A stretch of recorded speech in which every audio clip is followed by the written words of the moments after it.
Hey, what's going on, guys? Welcome back. It's Timothy Williams Jr. A lot of us are dealing with negative items that are affecting our credit score. After graduating high school, I was having chest pains and had to get rushed to the emergency room. The unfortunate thing was I didn't have any health insurance. So as you can imagine, I had a doctor bill that was affecting my credit score. So I found a credit repair company on Instagram. I was paying them $99 per month for about 6 months to get that doctor bill removed from my credit report. After 6 months of them sending out dispute letters, I noticed that they weren't getting this doctor bill removed from my credit report. I cut ties with that credit repair company and did my own research and found out exactly how to get that negative item removed from my credit report. In this video, I'm going to share with you guys exactly how to get negative items removed from your credit report so you can help others around you. You can turn this into a side hustle or even a business. All I ask for you guys is to smash that like button for the YouTube algorithm, and also just stick around to the end of this video so you don't miss any information and you get those negative items removed from your credit report. First things first, we need to understand our credit report from A to Z. In doing this, we're going to head to myscoreiq.com and pay $1 and get a printout from Experian, TransUnion, Equifax. We're then going to study this like it's our job, like it's going out of style. We need to understand every single thing on our credit report. Then we're going to become a ghost. Not really. What we're going to do is remove all of our old information that may be attached to these negative items. We want to make sure every single thing on our credit report is correct and current. So we need to make sure our first and last name is correct on our credit report, our address is current and correct, phone number is current and correct, and our current employer is current and correct. Any of the old phone numbers, employment, or addresses, we need to remove it from our credit report. In doing this, we're going to send out a letter to each credit bureau letting them know all of our current information. Let them know any old information that may be attached to my credit report I want to remove because I'm afraid of fraud. We're going to be sending out letters to Experian, TransUnion, and Equifax. When sending out these letters, we're going to send them out USPS certified mail because it's time-stamped and we're going to know exactly when it's delivered. Then we're going to freeze 4 accounts that you probably never heard of: LexisNexis, SageStream, Innovis, and ARS. These 4 companies act just like Experian, TransUnion, and Equifax. They hold all of your personal information. When these debt collectors can't verify Experian, TransUnion, and Equifax because you removed all of your old information, they're then going to reach out to these 4 companies to look to verify you. But they're not going to be able to verify you because these accounts are going to be frozen. They're going to be running out of options and have no choice but to remove these negative items. After freezing those 4 accounts, we're then going to dispute those negative items on our credit report. What we're going to be doing is sending out dispute letters. The great thing for you guys is, for me doing all of my research and paying the credit repair company, I do have these dispute letters for you guys for free. Reach out to me on Instagram, Timothy Williams Jr. 0. Send me a DM. Let me know I want these dispute letters, and also drop your email address so I can email them to all of you guys. Then come back to this video and leave a comment below letting me know that you reached out to me on Instagram. I have a ton of people reaching out to me on a day-to-day basis and I'll lose track. Reaching out to me on Instagram and leaving a comment on this video, I promise you guys I will reach out to you guys and send out those dispute letters. When sending out those dispute letters, we're going to then send them out USPS certified mail just like the other letters.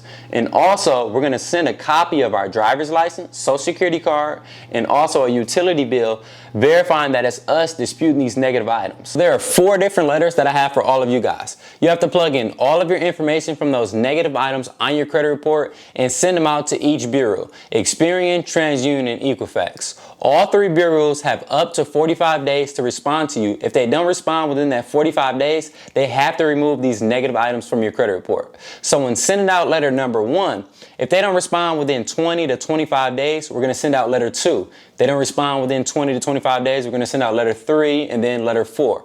But honestly, if you follow all of the steps in this video, within that first letter, those negative items should be removed from your credit report. If not, we're going to attack them with letter 2, letter 3, and then letter 4.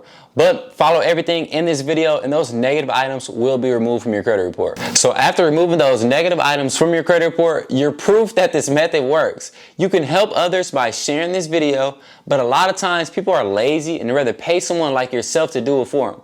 So you can turn this into a side hustle or even a business. Before you guys go, I want to give you guys a little bit of motivation, so check out this next video. When you wake up in the morning, look in the mirror and ask yourself, what is my purpose? What gets you out of the bed and motivates you to succeed, to take you and your family's life to the next level? For me, my motivation comes from my hunger to break the generational curse of my family struggling and the pain my dad struggles with every day fighting Parkinson's disease. My father pushes through the pain, shaking from one half of his body. He fights to still drive a car, work on things around the house, does laundry, and everything the average person in his shoes wouldn't think of doing. We all have the same 24 hours. The difference between you and the person you want to become is time. Put in the work to become that person. Find your purpose. Grasp that vision of success and work towards it every single day. In life, it's not about how fast you run or how high you can jump. It's not about being the smartest in the room. It's simply about outworking everybody every day. There are 1,440 minutes in a day. Use every last minute you have to push yourself. Life is a marathon, not a sprint. You have to make yourself uncomfortable so that you can be comfortable. If you want that dream body, that dream business, that dream car, you have to push yourself to new heights and live like no one else now so that you can live like no one else later. I remember the old days when my mom struggled to fit all 4 of her kids into a 2-door car. I remember the times we didn't have heat in the house. I always remember those times because they molded me into the man I am today, and they motivated me to put my family and everyone around me in a better situation. Experiencing tough times make you appreciate the good times and the better days. Failure isn't the end of the road, it's the beginning, but it's up to you to get off your ass and turn that failure into a success. The number one thing I've learned in 2020, which is the hardest year for almost everyone in the world, my mentor came to me one day and said, "Hey Tim, I often sometimes hear you say you're trying to reach that level. You're trying to get that new car, or you're trying to become a millionaire. I tell you what, Tim, replace that word trying with I'm working on reaching that next level. I'm working on getting that new car, and I'm working to become a millionaire." It sounds very simple, but it goes a long way because trying is a crutch word and makes you become complacent. But when you're working on it, then you have an end goal or you're pushing to make that thing a reality. Let me repeat that. Instead of saying trying, work on it. Say I'm working on it, so that you can instill that in your everyday life and you're not using trying as a crutch word and you're pushing to work towards that goal. Oftentimes in sports, social media, or any new business, the most successful people come from the bottom. They come from poverty and they use those struggles that they face to fuel the fire to become the next success story. One of my favorite quotes from Michael Phelps: "It's not about how you start, but it's about how you finish." That can go a long way in someone's life. Don't look at the beginning. Focus on the end and push through all those roadblocks because in the end, you're going to appreciate the journey. They say the love of money is the root of all evil. Money isn't evil. It's a tool. A tool that can be manipulated and used however the holder sees fit. Once you learn the value of a dollar, then you won't work for it. You will make it work for you. If you struggle to value the $1, then you will struggle to value $1,000.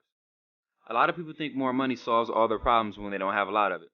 The problem isn't more money. The problem is money management and not having financial literacy. I tell you like I tell everyone I come across who asks to borrow money, or even people looking to start their own business with little to no money. Learn to value what you have in your bank account now, so that when your bank account reaches new heights, then you're financially educated enough to control that and have the money work for you. Don't live your life building someone else's dreams. Build your own dreams or someone will hire you to build theirs. Don't go working 10 to 40 years for someone else's company where you can simply sacrifice 5 years for your own business and be successful. Starting a business or bringing it to fruition is easier than working 40 hours a week for a company. Come up with an idea, write down everything you can learn and think of about that business, and once you clock out of your 9-to-5 job, work endlessly to bring it to life. Every business starts with a plan, then it takes action to execute it. I want you to challenge yourself. Society wants you to graduate high school, go to school 4 to 8 years, and work for someone else, and build their dreams and not your own. But I'm here to tell you that you can build your own dreams, even if it takes getting that degree and using that 9-to-5 to afford to invest in that business or idea you have. There are a million ways to make it happen. All you need is a smartphone and a vehicle.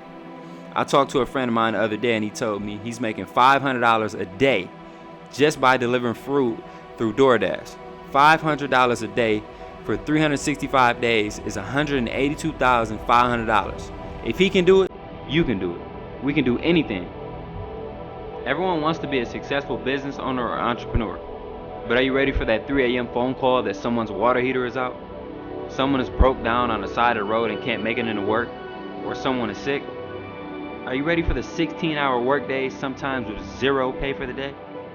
Are you ready for the long meetings that you aren't compensated for, but you were compensated for when you were a 9-to-5 employee?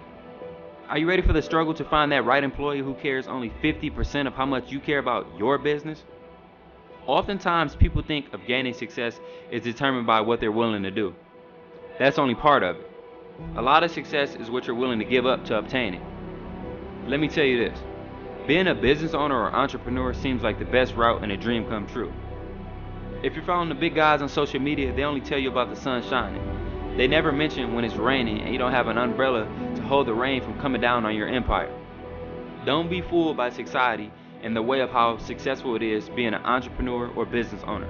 It comes with a lot of long hours, sacrifice, blood, sweat, and a lot of tears.